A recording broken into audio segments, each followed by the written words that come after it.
Hello, this is the People Who Read People podcast with me, Zach Elwood. This is a podcast about understanding people better and understanding ourselves better. You can learn more about it at behavior-podcast.com. Also on my site are entries for these episodes with related resources and transcripts and more. In this episode, I'm going to discuss something in political news that bothered me a few days ago. I think it's a good example of something quite specific and granular that tells us a lot about how our political divides work on a broader level. If you do disagree with me, I'd ask you to keep in mind the broader point that disagreeing on these things is easy. Often for these contentious issues, disagreement on political views or disagreement about specific points becomes a reason for people to walk away from thinking about these ideas. But if you can see the broader point that it's easy for us to see things in very different ways, that will be very much related to the points I make in this video. In an October 14th interview on Fox News, Trump said some insulting and divisive things about liberals and Democrats, as he often does. He used the phrase, the enemy within, to talk about his political enemies, and he discussed specific people like Adam Schiff, who he saw as his enemies. During that talk, he was asked by the host, Maria Bartiroma, what he thought about the chances for violence after the election if he were to win. I'll play that clip. Are you expecting chaos on Election Day? No, I don't think so. Not from the side that votes for Trump. But I'm just wondering if these outside agitators will start up on Election Day. Let's say you win. I mean, let's remember, you've got 50,000 Chinese nationals in this country in the last couple of years. Yeah. You've got people on the terrorist watch list, 350 in the last couple of years. You've got, like you said, 13,000 murderers and 15,000 rapists. Right. What are you expecting? Joe Biden said he doesn't think it's going to be a peaceful Election Day. Well, he doesn't have any idea what's happening in all fairness. He spends most of his day sleeping. I think the bigger problem is the enemy from within, not even the people that have come in and destroying our country. By the way, totally destroying our country. The towns, the villages, they're being inundated. But I don't think they're the problem in terms of Election Day. I think the bigger problem are the people from within. We have some very bad people. We have some sick people, radical left lunatics. And I think they're and it should be very easily handled by, if necessary, by National Guard, or if really necessary, by the military, because they can't let that happen. Trump's mention of using the military was then framed in extremely negative terms by many in the media, ways that seem extremely biased to me. Here are a few examples of what I mean. Here's a clip from New York Times, The Daily podcast. Right. And on the serious threat claim, I think the bigger problem is the enemy from within. he's also feeding into that claim as well. It should be very easily handled by, if necessary, by National Guard, or if really necessary, by the military. You know, he was out this week in an interview on Sunday talking about how he would potentially deploy the military to target liberals who, oppose him. Note that here they conflate together the enemy within language with the statement about the use of the military. Again, they don't mention that there was a question about election-related violence that prompted Trump's remark on the military. Here's a similar clip from Jake Tapper's show. 20 days until Election Day, the Trump vision for his second term is being spelled out in very clear terms. You might remember that a couple days ago we walked through comments Trump made over the weekend about using the National Guard or the military to go after his political opponents. Here's what he said. I think the bigger problem is the enemy from within. We have some very bad people. We have some sick people, radical left lunatics. And I think they're and it should be very easily handled by, if necessary, by National Guard, or if really necessary, by the military, because they can't let that happen. Now, Trump went on to name drop Democratic Congressman Adam Schiff of California, who's running for the Senate. Here's a headline from New York Times. Trump escalates threats to political opponents he deems the enemy. Never before has a presidential nominee openly suggested turning the military on Americans simply because they oppose his candidacy. Here's a headline from MSNBC. A military that quashes protest is a part of Donald Trump's fascistic dream. Kamala Harris also talked about this. Brett, I'm sorry, and with all due respect, that clip was not what he has been saying about the enemy within, that he has repeated, and you and I both know that he has talked about turning the American military on the American people. He has talked about going after people who are engaged in peaceful protest. Now, to be clear here, I myself am very much anti-Trump, but I'm also someone who is concerned about what some far-left people might do if Trump is elected. For the upcoming election, one of the paths to worst-case scenarios that I see involves Trump winning, followed by far-left people doing bad things, which then leads to counter-protesters doing bad things, and to escalating street violence, and then to Trump and others cracking down harshly on protesters, leading to more outrage and protests and more crackdown, and so on. That's just one of the pathways that scares me. So the idea that there may theoretically be a substantial amount of violence, and the idea that it may theoretically be necessary to use the National Guard to break up protests, is not an unreasonable idea to me. Also, we should note that Trump was prompted to answer here, so he had to say something, and note that he also did say, if necessary. In other words, this wasn't a statement he produced out of the blue. When analyzing statements for meaning, we should differentiate between speech that is prompted and speech that one produces unprompted. This statement from Trump about the theoretical use of military force, if you subtract all his usual sick and bad people type language surrounding it, struck me as quite banal, all things considered, and as the kind of thing that Kamala Harris might say using different language if she was asked about the possibility of far-right violence if she won. From my point of view, this was a quite minor moment compared to some of the much more objectively bad things Trump said even in that interview, including calling his political opponents the enemy within and other things. The thing is with Trump, there are just so many more clearly and unambiguously objectionable things to focus on, which makes it a strange decision by anti-Trump people to focus on the more subjective things he said. Some people thought that Trump's enemy within language showed that he was talking about more than just violent protesters, because it was a term he used elsewhere to describe his political opponents in general. But that to me is not persuasive evidence. We know Trump likes to speak in extremely divisive and insulting and dehumanizing ways about his opponents. But granted that we know that, it's not surprising that he would keep using the same phrase, the enemy within, to describe his enemies as a whole, and that he'd fail to distinguish between the different types of his so-called enemies. We also know that Trump loves catchphrases. He often will go quite a while using the same phrase because he just seems to get a kick out of using it. This is just to say that the claim that he was talking about his opponents in general as opposed to violent protesters specifically is not an objectively obvious or provable one. I think that it's an overly pessimistic interpretation. At the very least, even if you disagree with me on that, maybe you'd agree that it would have been good and responsible journalism to mention that the statement about the military came after he was asked about potential election-related violence. In my own books on polarization, my main focus is on the self-reinforcing nature of conflict. When you take the worst-case interpretations of everything your adversaries say and do, you amplify the toxicity of the conflict. It's entirely expected that these pessimistic takes and interpretations should happen when we're in conflict. That's what conflict does to us. Pessimism begets pessimism. People on both sides of the conflict see the other side in increasingly negative and pessimistic ways, and then filter everything through that lens, and so on. If you care about reducing the toxicity of our divides, or even if you mainly are interested in accomplishing specific political goals, you should care about how this cycle gets worse, and you should want to work against it. Not only that, worst-case interpretations help build support for the other side. Our worst-case pessimistic interpretations help those on the other side of the conflict construct their narratives where we are the bad guys.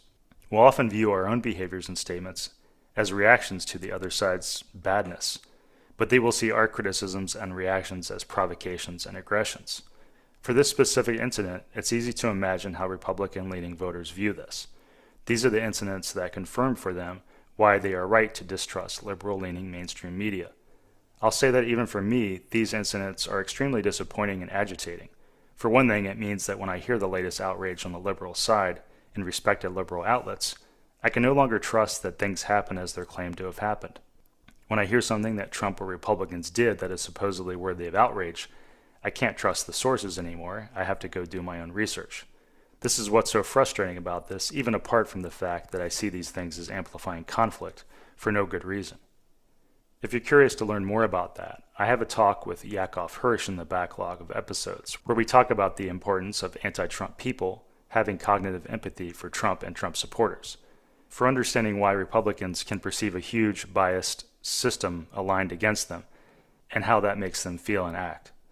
Again, in all of these areas, you can arrive at empathy and understanding for other people's narratives without agreeing with their views. Contrary to what our instincts tell us, understanding does not equal agreeing. Here's a clip from Maria Bartiroma's show yesterday, October 20th, where she talks about people taking Trump's statement out of context.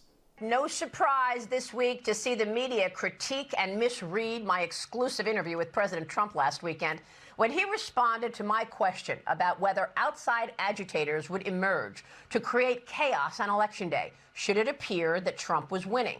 Instead, most media outlets cut out my question entirely to suggest Trump wanted the military to take down his political enemies. Here's a clip. Here she plays the clip from her interview. Following my interview, Democrats and many mainstream media outlets constructed their own political narrative without including the full context of the Q&A about outside agitators on Election Day. Among the media outlets that ran misleading headlines, NPR, Vanity Fair, The Guardian, many others. And this is how the interview was covered on television. Watch this. In a Fox News interview, the former president also suggested using the military to go after what he called the enemy from within on Election Day. It comes as former President Trump is deploying increasingly inflammatory rhetoric against his rival and suggesting using the military against what he described as domestic enemies. We're at the point where he's saying, I'm going to use the National Guard and the military to take my political enemies out of the country. I'm talking about Donald Trump saying that he wants to use the National Guard and the military to go after the left. That's what he's saying. On the campaign trail, Trump this weekend stepping up his anti-immigrant rhetoric and suggesting he might use the military against, quote, radical left lunatics on Election Day. Joining me now in this Sunday Morning Futures exclusive is Trump Organization Executive Vice President and the son of the 45th President, Eric Trump. Eric, great to see you. Thank you for being here. Your reaction. Thanks, Maria. Listen, my reaction is very simple. I've lived this for 10 years, Maria. I mean, it started with the dirty dossier where they made up the most unthinkable things about my father. Then they went to the Russia hoax, and that hung over my father's presidency for a 3-year period of time. Then they tried to impeach him the first time. Then they went after Brett Kavanaugh. Then they tried to impeach him the second time. Then they raided his home. They raided Melania's closet. They raided, Barron's room. Then they tried to take him off the ballot in Colorado. Then they tried to take him off the ballot in Maine. Then they weaponized every AG and DA in Atlanta, in New York, in Washington, D.C. to go after my father. Then you had, Page and Strzok and Comey. You had me getting 111 subpoenas. You had them ban him from Twitter, ban him from Facebook, ban him from Instagram. Then I mean, where do you want me to stop? I include this clip not because I agree with what Eric Trump says. In fact, I think Eric is someone that, like many people these days, has been deranged by conflict. He filters everything about the, quote, other side through the worst possible lens, and it's a very distorted lens, in my opinion. He sees everyone on the, quote, other side as all being aligned against him, as all being part of a big plot. This is also what conflict does to us. He filters everything through an extremely pessimistic lens while being unable to empathize with the reasons why people view his father so negatively. Remember that Eric Trump is the person who said about Trump's political opponents, "I've never seen hatred like this. To me, they're not even people." Eric can't see the big picture of the conflict. He is only focused on the badness of his opponents as he sees it. And it's easy for conflict to derange us, easier than most people think. I include this clip to help people understand how incidents like this one fit into the broader narrative building that happens on the Republican side, where Trump's enemies are the undemocratic ones, willing to do and say whatever they can to make Trump look bad. Again, you don't have to agree with that to understand why people feel that way and to see why that can be a large factor in Trump's support.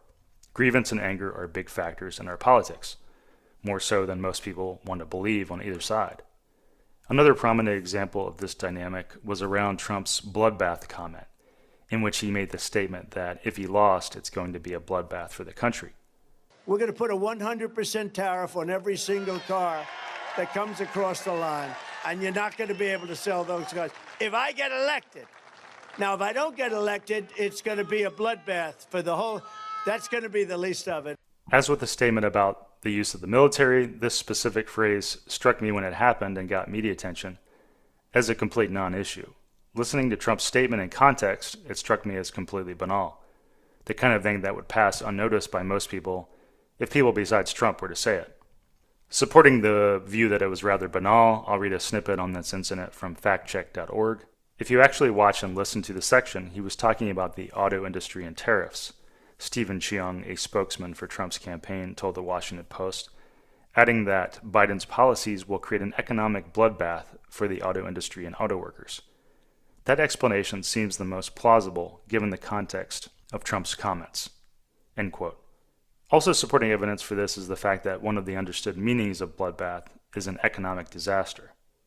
And yet, in this case also, many smart and influential people, from academics to political leaders to pundits, ran with the most pessimistic interpretation possible. Joe Biden and Kamala Harris have both repeated the claim that Trump's bloodbath language was meant to predict or threaten violence if he lost. In the debate in June, Biden talked about this. And now he says if he loses again, such a whiner that he is, that there could be a bloodbath. Here's a clip from Kamala Harris from their debate in September. Donald Trump, the candidate, has said in this election there will be a bloodbath if this and the outcome of this election is not to his liking. Let's turn the page on this. Let's not go back. Tim Snyder is the author of the best-selling book On Tyranny, in which he makes the case that Trump poses an authoritarian threat. Snyder framed it as obvious in context that Trump really did mean a physical and literal bloodbath. He made the case on his Substack that one must put Trump's statement into context. After laying out the context he saw, he wrote, "By now we have taken into account some important contexts. How Trump himself introduced his speech, the politics and mendacity of his coup attempt of 2021, and the history of fascist violence generally. All of this confirms that when Trump threatens a bloodbath, he means a bloodbath."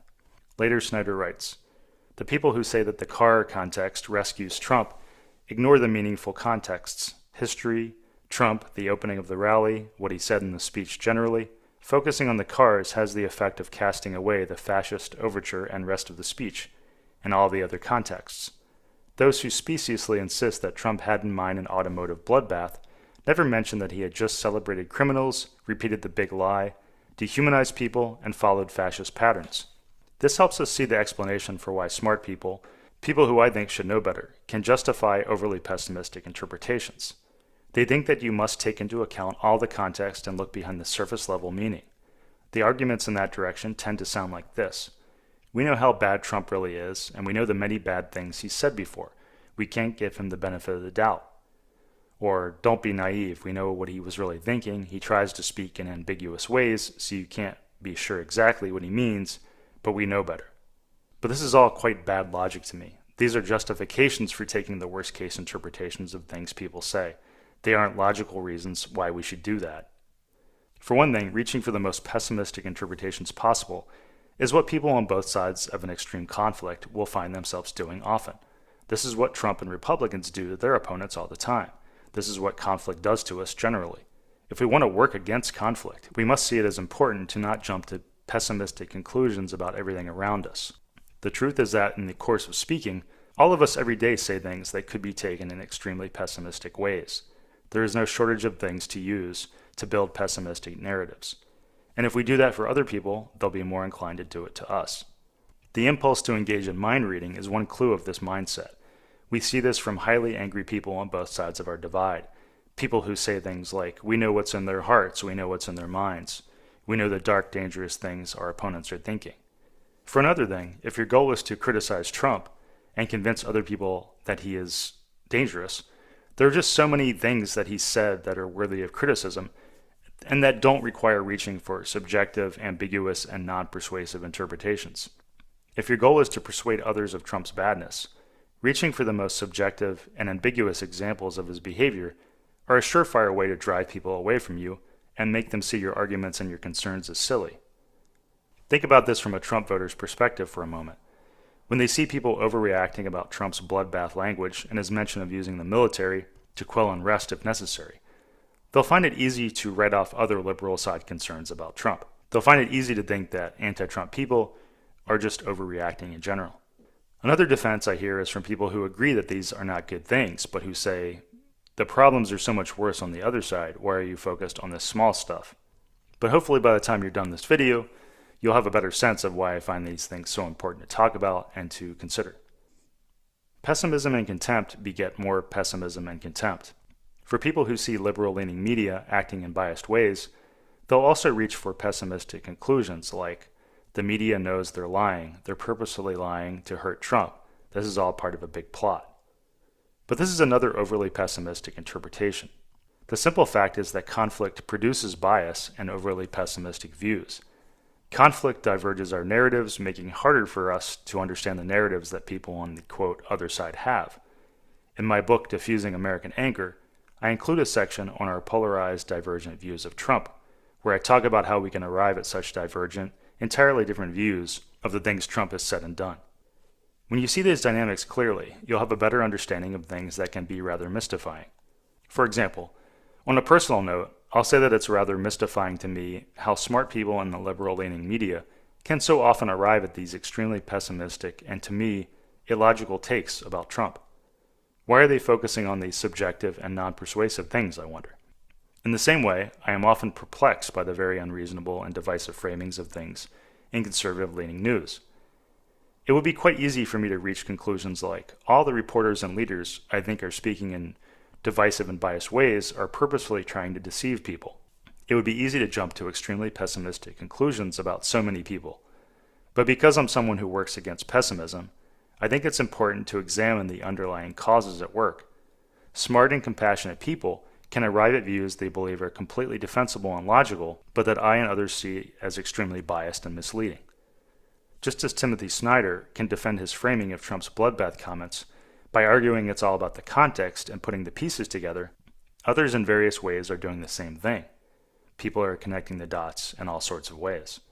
For example, for Trump's military comments recently, some made the argument that it was clear from the context of the rest of the aggressive and divisive interview that Trump's statement about using the military didn't just apply to violent protesters, that in the context of him talking about the enemy within and talking specifically about Pelosi and Adam Schiff and such elsewhere in the talk, that it was clear that he was insinuating violence in general against his so-called enemies as a broad group.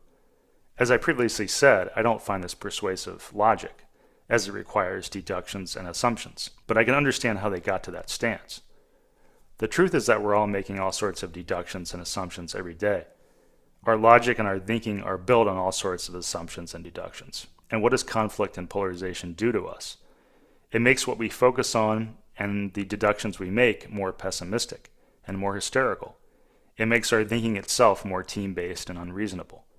As humans, we're good at assembling stories, we're good at assembling the pieces of the puzzle in all sorts of ways, and often the picture we piece together will be overly dark and scary. This is just to say that if you're someone who is drawn to often thinking that people on the other side are always lying, that they can't possibly believe the things they say they believe, I hope you consider that more often than you think, those people really do believe what they say they believe. This is not to say that there aren't liars, because conflict does make people more willing to lie too, but just to say that often our divergence in narratives will mean that we'll have a hard time distinguishing between true believers and liars. Our divergent narratives and interpretations will lead to moments like this between two people who I think do genuinely have completely different but yet defensible views of this incident. He's literally talking about this taking stuff the is over the military top. and You know using it against Democrats. I mean, he's literally talking. No, he's not. No, yes, he is. No, he's not, Jake. No, he's not. No, he's talking about using the National Guard and the military to keep the peace in our streets. I write about these dynamics in my book, Diffusing American Anger, which is written for all Americans and is currently only an ebook. My book, How Contempt Destroys Democracy, is written for a liberal, anti-Trump audience and is available in paperback as well as ebook. My work in this area has gotten some good reviews. For example, Kami Akavan, executive director of USC Dornzeif Center for the Political Future, called it one of the better books on polarization and said it contained a great explanation of how polarization actually works. Kirkus Reviews said it contained compelling arguments based on astute observations and backed by solid research. Daniel F. Stone, a polarization researcher and the author of the book Undo Hate, which I highly recommend, gave me a book review in which he said that I'm, quote, one of the wisest voices on the topic of toxic polarization. You can learn more about my polarization-related work at american-anchor.com. I hope you found this of interest. If you did, please consider sharing on your social media. Sharing my work is how you can encourage me to do more of it. Thanks for watching. Music by Small Skies.